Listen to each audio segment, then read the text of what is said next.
Oh my God. Riyadh season is officially roasting season. God damn it.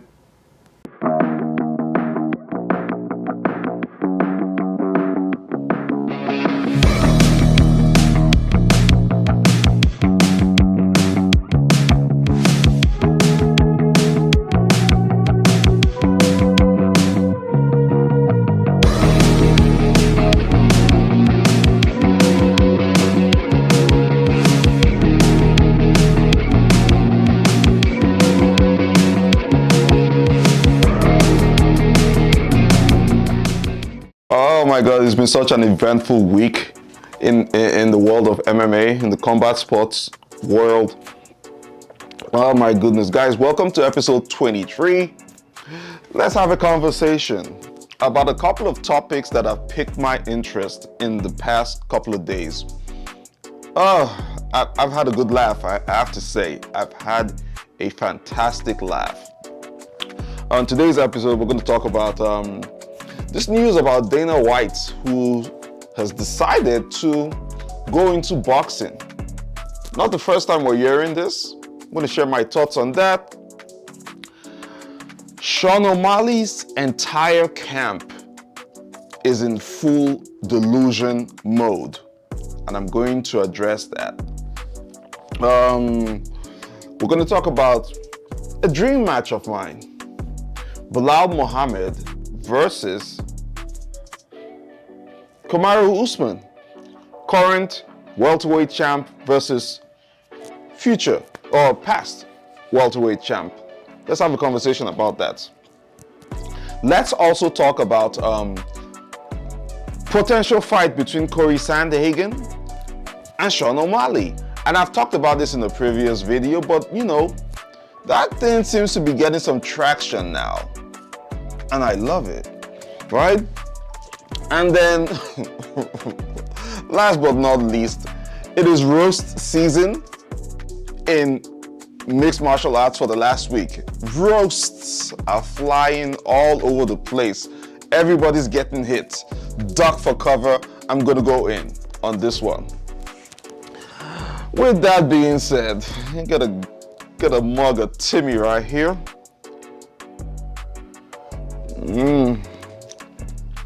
Let's talk about this. Let's talk about this. So, okay, first things first. I gotta keep myself composed. First things first. Dana White in boxing. So, is it just me, or has the entire Zuffa boxing thing been played out with Dana White? Because Uncle Dana talked about Zuffa boxing, and I'm talking years ago.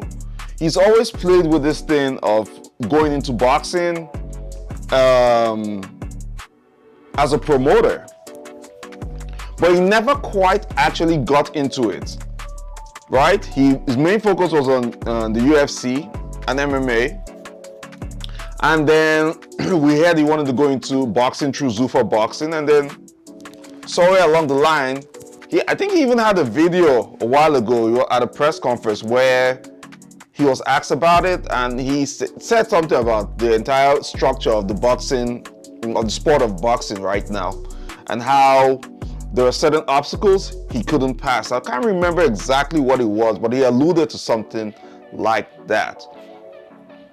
And then the next thing you know, Dana White went into power slapping. And I must say, power slap has been a phenomenon. It's grown faster than the UFC has in the amount of time since it's been established. And Uncle Dana says power slap will be bigger than MMA and the UFC. That's a crock of crap if I've ever heard it in my entire life. There is no way it's going to be bigger. How is Power Slap going to be bigger than the UFC? The UFC plus, now Power Slap has grown at an exponential rate, But power slap as a sport, to me, which I find it very entertaining. I love it. I have no issues with it. But when you put it in the context of power slap trying to be, or going to be, when you make a prediction like that, like power slap is going to be bigger than the UFC, what would be the basis for it? It can't be just on social media growth or, popularity right now. MMA has many elements, besides the fact that physically, there's more to look out for with 8 limbs, right? There's the ground game, the striking, right? There's a story behind the fights. I don't know how many times in the real world where 2 people have some kind of beef and then they settle it by slapping. That's something that is more relatable to MMA, because in the real world, you got a beef with somebody, you go and settle it the old school way, raise up the gloves and you duke it out. And MMA has sort of regulated beefs. MMA is essentially regulated beefs, where you get paid you get paid for not just the sportsmanship, but most times you get paid also for the beef, for settling the beef you have with someone. Power slap doesn't have that element, at least not from what I've seen, unless maybe Uncle Dana is going to say somewhere along the line in the production of power slap, they're going to try to incorporate stories. Until then, hey, I don't see that happening. But let's go back to this whole thing with Dana being ready for boxing. My guess is Uncle Dana now has a little bit more confidence to go into boxing because of the popularity of power slap. I might be wrong, but I that's where my mind is going to. And then second reason would be, I think, what's his name? The Sheikh from Saudi Arabia, and the UFC's new connection with Saudi Arabia has given them the financial confidence to venture out into other sports. I think that's what it might be. I think Dana already has a promotion game locked down, but didn't have the exact financing to penetrate the world of boxing. And I think now that the Saudis are backing him financially, I think maybe now he might just take a shot. He might just take a shot at boxing. It might be successful. And I'm very curious to see how this whole plays out, because if you notice, a lot of MMA fighters are crossing over to boxing. In fact, some of them would rather let their MMA contract expire, don't sign a new contract, be free agents, and then go over to boxing. And they're making money. Jorge Masvidal, and Nate Diaz. Francis Ngannou is the biggest example of that, right? Okay, it might be Francis Ngannou or Conor, but I guess what I'm trying to say is Conor's example is, well, I would say Francis, because Francis actually let his contract run out, then went on to do 2 huge boxing matches that he's made more money his entire career of MMA. Conor is a good example too, but Conor is not as big in terms of this particular move. Conor's venture into boxing, where it wasn't as big as, the payback wasn't as big as the 2 fights Francis Ngannou has had. And what else? So my point is, if the MMA guys are going into boxing, why shouldn't Dana White take advantage of that? Because that's a loophole, that's a potential business opportunity that Uncle Dana hasn't really jumped on. I'm curious to see how it plays out. Will Uncle Dana allow UFC fighters to also do boxing matches outside of the UFC under his new boxing promotion? Is it Zuffa Boxing? What's it gonna be? I don't know. I'm curious to find out, and I'm gonna keep my eyes on it as that news progresses. Now, transitioning to Bela Muhammed versus Kamaru Usman. I think it's a generally accepted notion that Shavkat is the next person in line for a shot at the welterweight title. Shavkat has an impressive record, and he's been calling out Belal for a while, right? I think Belal also sort of alluded to potentially facing and Shavkat. However, if you guys again follow the posts I've been making over the last couple of weeks, almost on a daily basis, my dream fights. One of my dream fights would be Kamaru Usman versus Bela Muhammed. Who do you guys think is going to win? I think you guys voted overwhelmingly for Bela Muhammed to win Kamaru Usman. With Usman's past 3 fights records, I can see how anybody would say that. But Usman still has some juice left in the can. I don't know that Usman is a better striker than Belal. Neither of them striking is like elite striking, right? Both their wrestlers are, sort of mediocre. I don't think they're the best wrestlers in the UFC. I've seen the Dagestanis and the guys over from that region, Georgia, Dagestan, Russia. Those are the best wrestlers in the UFC. I'm sorry guys. Sorry all you D1 wrestlers. Those are the Dagestanis have that wrestling game locked down. So, Kamaru's striking is not the best. Belal's striking is not the best. And they're both more wrestling heavy, right? It will be very interesting to know which of them mixes all this up better. Now, granted, Belal is the champ now. Not taking any credit or taking anything away from Bully B. He's a champ. Let's give him all his credit. Let's appreciate where he's at and the work he put in to get himself there. It's undeniable. Belal is the champion right now. I don't care what anybody says, right? Took that damn belt from Leon Edwards, and I'm so happy he did. Where's Leon, by the way? I don't know. Where is Leon Edwards? He just disappeared into obscurity, but it happens. He might need some time. He had his Belal crashed him on his skull. Might have damaged some brain cells in that one, and maybe needs enough time to allow those brain cells regenerate. But anyway, focus back on Belal versus Kamaru Usman. I think, listen, if the UFC decides to do Belal versus Kamaru Usman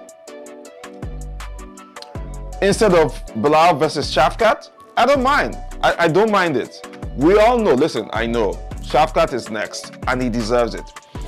But I'd also like to see Usman and Belal. In fact, I'll take it a step further. If Belal loses to Shavkat when they do fight, I want to see Usman and Belal go at it for a #1 contender spot. If Belal retains the belt after his fight with Shavkat, then I'd still like to see Usman get the next shot. I really would, right? And I think, personally, if Usman goes in one last time, one last hoorah, and doesn't get the belt from Belal, then it's safe to say, yeah, his career is a wrap. I'd be looking at retirement after maybe 1 or 2 more fights. I really would. Because right now, he's almost on the verge of tarnishing his image. Now, granted, the last fights he had, the last 3 fights, right? He lost twice to Leon Edwards and lost 1 to Khamzat Chimaev. A lot of people question that Khamzat fight. He took that fight on 8 days notice, so less than 2 weeks notice. Went in there on a 3-round war and actually won 1 round. I believe Usman won the 3rd round, where Khamzat won the 1st and 2nd round. Imagine if that thing went into championship rounds. Imagine if that went into round 4 and round 5. Just like the Gilbert Burns fight, and I've said this before. We don't know what might have happened, but if I had to put my money on it, I would have said that Kamaru Usman would have come out victorious. And if that is the case, that he can take a fight on 8 days' notice against Hamzat, he came off the couch to fight Hamzat and won 1 round. There's something to be said about that. His manager, Ali Abdulaziz, just put out a statement saying something, or was in an interview saying that Kamaru Usman was plagued with a lot of injuries when he was going in his active years into fights. But now that he's had time to take, he's had time away from the sport, doing his podcast with Henry Cejudo and other things, and he's had time to also attend to his health, and his body is in peak form. Essentially, that's what we're hearing. His body is in peak form.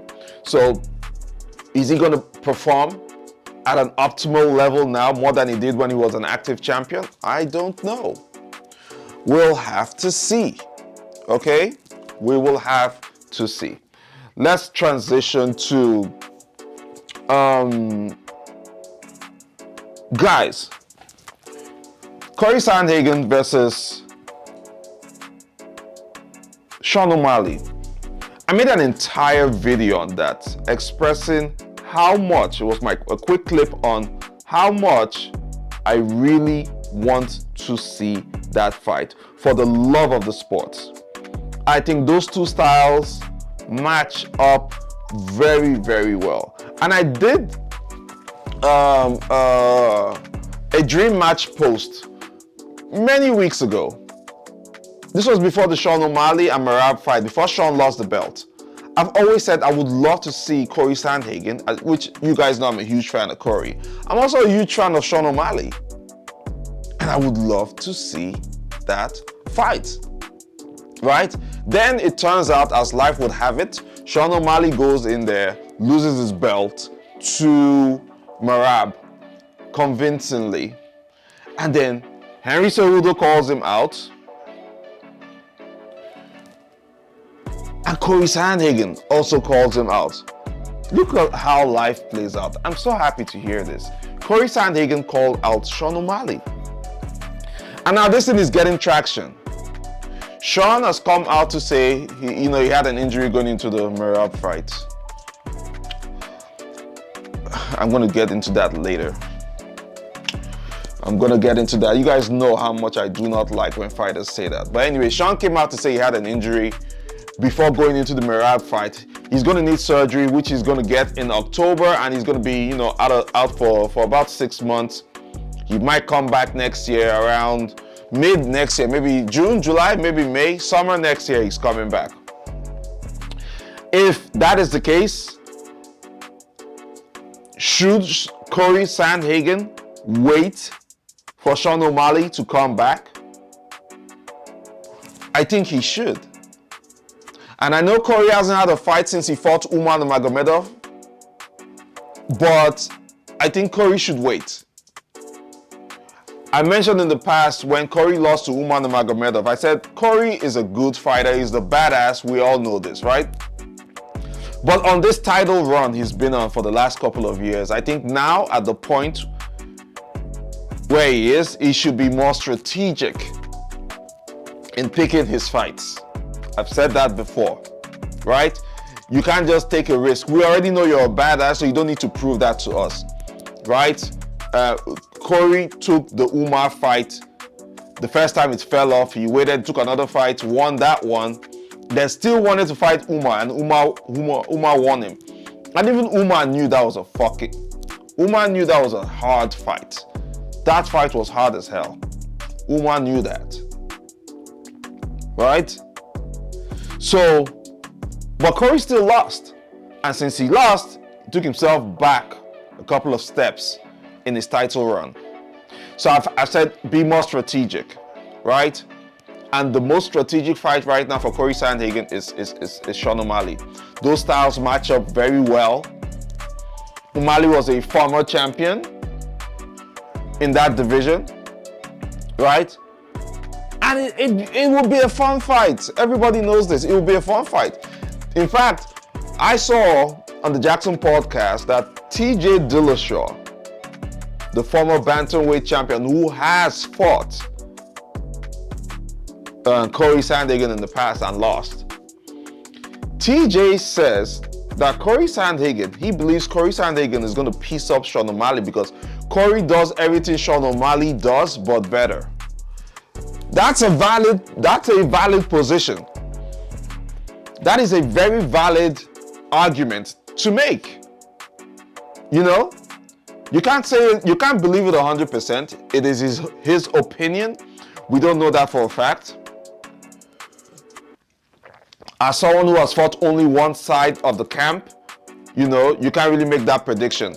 If you want to make that prediction with a sense of authority, then it will be that you have to be someone who's probably fought both fighters, right?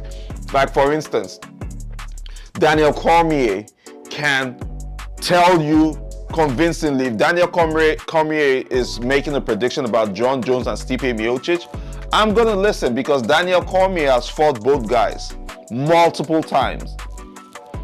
You know? So he's actually the biggest authority in the prediction of the outcome for John Jones versus Stipe Miocic. So TJ Dillashaw hasn't fought Sean Omalley, but he's fought and trained with Cory Sandhagen. So that's his opinion, but it's a very valid opinion. I can tell you that for free, right? That fight is getting some traction. Cory versus Omalley. It's getting traction. We're just going to have to probably wait about a year, give or take, to see it. Sean Omalley might come back next year. We don't know who he's going to fight. We don't know who's going to be champion at that point in time. He thinks it's going to be Umar Nurmagomedov. I don't know. I'm not a soothsayer. I can't predict the future. But, you know, looking at the landscape right now, it may or may not be.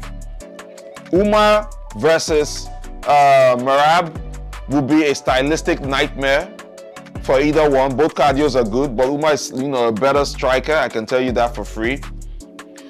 We'll see. We'll see how it all plays out. But I'm definitely hoping I'm really hoping Sean Omalley picks Cory Sandhagen. Do it for us, Sean. Do it for us. The casuals. We are pleading. UFC, please do it. We want to see it, okay? We want to see it. So, man, what's been happening in the MMA world in the past couple of days? There's a lot of roasting going around. A lot of roast everywhere, right? Tom Aspinall released a video roasting Dana White and John Jones. It was funny as hell, just the thought of it, right? Umar Nurmagomedov went on the Pound for Pound podcast with Henry Cejudo and Kamaru Usman. Oh my God, Umar was like a fact checker in that interview, that podcast. He didn't let anybody slip. Henry Cejudo got some roasting. Kamaru Usman got some roasting as well, right? Umar pointed out how Henry's an Olympic champion, Olympic wrestling champion, and double or you know, triple C. Yet Merab, who's not an Olympic wrestling champion, picked him up and took him down like a baby. Oh my God! And the look on Cejudo's face when Umar said that, listen, that got me cracking up. That got me cracking up so hard. Then we move over to Kamaru Usman, who Kamaru Usman says, you know, he's the king of the welterweight division. And since he's the king of the welterweight division, he took a 2-year layoff, you know, just to chill, right? And he's going to come back and show everybody why he's the king of that division. Bruh, Umar set him straight real quick. Umar's like, bruh, no disrespect, but Bela Muhammed is the king of the division right now. It's not you. Listen, That roast was really good. When you talk about MMA fact checking, that's the best example I can give as of right now. Right? Then there's Oscar De La Hoya, who also took time out of his busy schedule to roast Dana White, you know, for Dana's participation and promotion of Noche UFC. Right? This Oscar and Dana, Uncle Dana issue, it's so funny to me. I don't understand why these guys have that much beef. They hate each other, and they used to be good, but they hate each other right now. And it was funny to see Oscar De La Hoya put out his own video. But listen, as far as I'm concerned, Oscar's video was the weakest roast for the week. The best roast for the week goes to Merab, right? And I'm gonna fuse my last two stories, which is Sean Omalley's camp being extremely delusional, and the roast of Merab and the Merab Devalishvili. Listen, let's start with this whole thing about Sean Omalley saying he won rounds 1, rounds 3, and rounds 5 in his fight against Merab. What am I missing? What did I see something? Did I not see something? What am I missing? Sean says he went back. He's still the champ. He went back and he rewatched the match. And then he says he won round 1, round 3, and round 5. Bruh, the only round we could ever possibly give you for winning in that match was round 5. And that's a big maybe. Everybody had you losing every single round going into the 5th round. And you needed a finish to win that match. Merab not only did Merab beat you, Merab made it look so easy. Kissing you and all that. And then after that kind of fight, you guys come out and say, you think you won rounds 1, 3, and 5? Get the heck out of here. Listen, Sean Omalley, I'm a good fan of yours. I am a huge fan, Sugar. But can we be real? You did not win.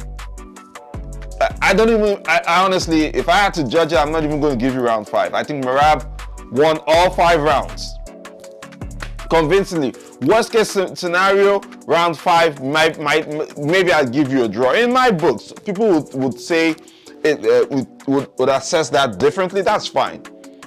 But there was no way. That was a dominant fight for Merab. But what are you talking about? You won rounds 1, 3, and 5. If that isn't living rent-free and being extremely delusional, I don't know what is. And all the stuff that is coming out from the Omalley camp, man, you guys look weak as hell right now. You guys look weak as hell, right? It's MMA. There are ups and downs, ups and downs. When you're at the top, enjoy the top. When you're at the bottom, navigate it with grace. Don't be a sore loser, right? Between Tim Welch and Sean Omalley, the interviews and a couple of things that have come out in the last couple of days since they lost at Noche UFC, yeah, you guys look very, very, very, very weak. I'm sorry. And I really didn't expect this from that camp, right? That's Merab living rent-free in your head, right? Or it's maybe because you guys overpromised and hyped up, which is good. You hyped up the fight, but you sort of knew going in there. And then when it comes to the injuries, I don't want to hear it. I don't want to hear anything about injuries going into that fight. I've always maintained it is better for you as a fighter to say, I'm injured and I pull out. Your pull-out game got to be like Hamza Chimaev, Conor McGregor, or Aljamain Sterling. Your pull-out game has to be great. I'd rather you have a great pull-out game than you going into a fight with an injury and then coming out to say, when you lose, coming out to say, oh well, I lost because of the injury. Bro, you knew you had an injury going in. You could have said no. And the UFC could have made that fight between Merab versus whoever the backup fighter is. They have contingencies for these things. So I don't get it. I'm not buying that excuse. You lost fair and square. I don't care. I don't care. Sean, you lost fair and square. Don't. That's a bad look. This whole thing about, oh, I had an injury. Bro, we don't care. We don't care if you had an injury, right? Because if you had won, guess what? You would have taken credit for it. You would have said, hey, I beat Merab with this injury, adding to your stock. Come on now. Come on, don't do that. I will never support any fighter coming out to say, after a fight that they've lost, that they had an injury going into the fight. You had a choice. And you took that chance and you lost. Keep it pushing. Maybe say that when you win your next fight. Say, well, you know what? I had to make sure I came in here at 100% because my last fight, I actually went in there with an injury. That makes more sense to me. Okay? And just based on what Sean Omalley has been saying, Merab put out this video. Guys, I ain't even gonna lie. I've been seeing some of the videos Merab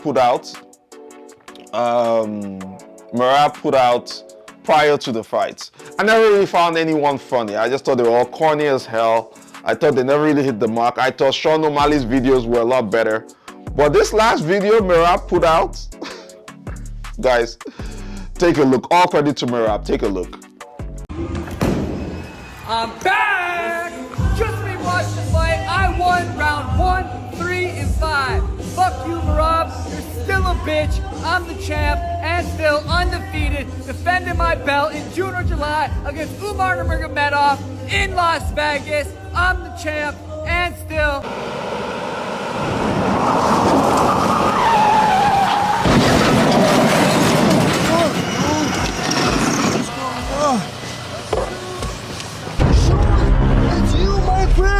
What's wrong with you, bro?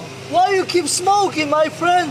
I thought you was just sleeping now. It's a sleep time for you, bro. Come on, bro.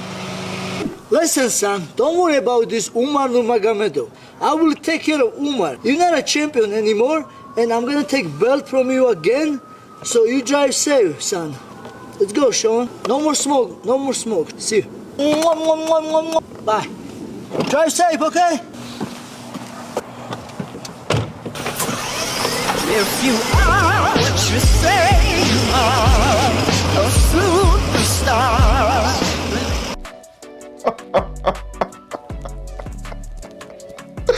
Listen, this shit cracked me up so much, right? From the crash to the conversation, the pets, you know, he even took the little baby belt. Like,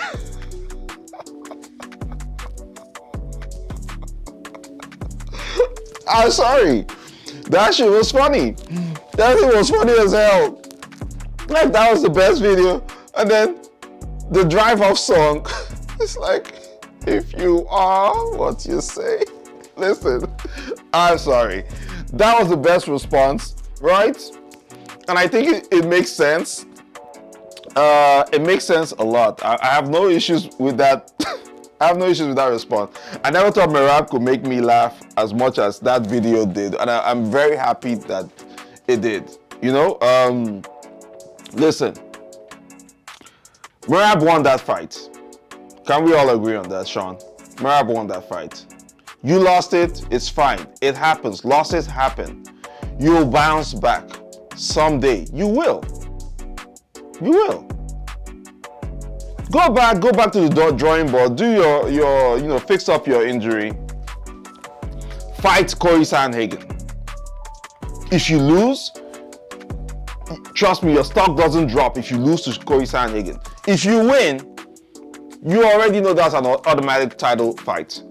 You can't come back and get an immediate title fight based off your performance as a champion. You were not a dominant champion.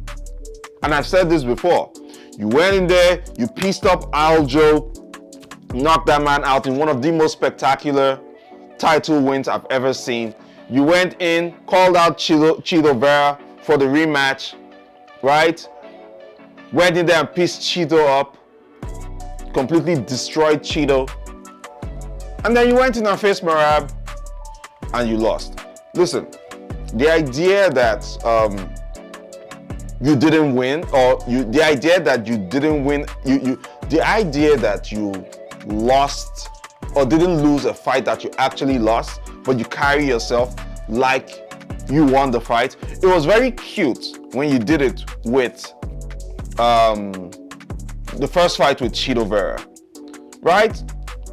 Because it was very questionable how Chito won that fight. And then you went into the second fight with Chito and you completely proved yourself right.